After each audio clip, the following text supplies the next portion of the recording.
আমার নাম সুমন দাস, যোগদা সৎসঙ্গ পালপাড়া মহাবিদ্যালয় তৃণমূল ছাত্র পরিষদের ইউনিট সভাপতি।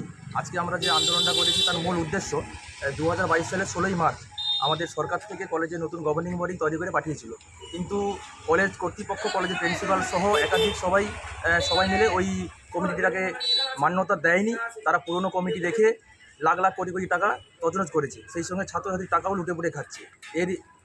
এরই প্রতিবাদে আজকে যোগদা সৎসঙ্গ পালপাড়া মহাবিদ্যালয়ের শয়ে ছাত্রছাত্রী মিলে সবাই প্রিন্সিপালের রুমে আন্দোলন করেছিল। আমাদের এই আন্দোলন চলবে, আমাদের আন্দোলন ততদিন চলবে যতদিন না নতুন কমিটিকে মান্যতা দেয়।